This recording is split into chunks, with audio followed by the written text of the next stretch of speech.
재난 상황에 정부가 책임에 답하지 않고 책임을 묻는 주체가 된 것입니까? 윤석열 정부는 또다시 재난 수습보다도 참사의 책임 소재를 전가하는 데에 총력을 기울이고 있습니다. 정부에게 책임 소재가 올라오기 전에 지자체 선에서 잘라버리겠다는 프레임 전환일 것이 너무나도 분명합니다. 그렇지 않고서야 재난 수습의 한 중간에 정부 스스로가 이렇게 당당할 수 있겠습니까? 사람들이 웃습니다. 대통령 배우자는 처가가 고속도로 옆 땅 투기하고 해외 순방 중 명품 편집샵에 들러도 수사는커녕 혼 한 번 안 나는데 누가 누구를 나무라냐고 말입니다.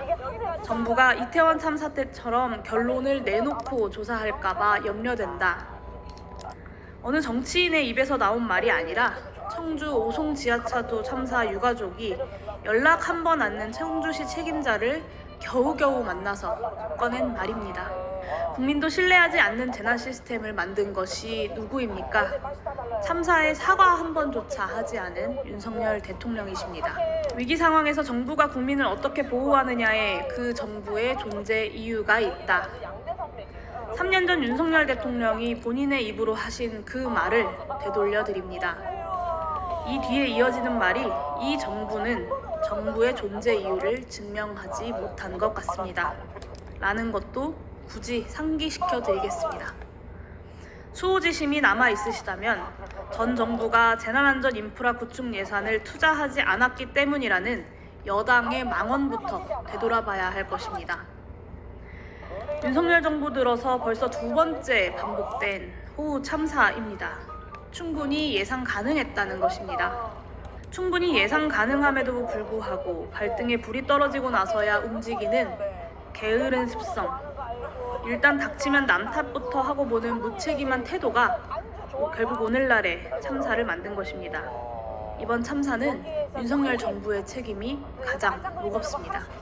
윤석열 대통령께 간곡한 마음으로 요구합니다. 정부의 존재 이유를 증명해 주십시오. 국민 안전에 대해서는 국가는 무한 책임을 지는 것이라는 본인의 말을 국민들이 믿을 수 있게 행동해 주십시오. 국가 재난 컨트롤 타워로서 그 책임을 다해 주십시오. 실종자의 시신조차 다 수습하지도 못한 지금 책임자 몇 명을 감찰하고 수사하고 문책한다고 국민들의 울분이 사라지지 않는다는 것을 명심하십시오. 더 이상 국민의 안전을 책임져야 할 정부 관료들의 입에서 우발적 재해다, 매뉴얼이 없었다 따위의 핑계가 나오지 않을 만큼 납득할 만한 준비 태세를 갖출 것을 간곡하게 요청드립니다. 마지막으로 대한민국 정부가 국민의 안전 앞에서 져야 할 책임을 전가하거나 은폐하려는 시도에 단호히 반대합니다. 그 말은 할 수 있었고 해내야 하는 직분을 다 해낸 후에야, 국민들로부터 이 정도면 더 이상 할 것이 없다는 것을 인정받은 후에야 꺼내야 하는 말입니다.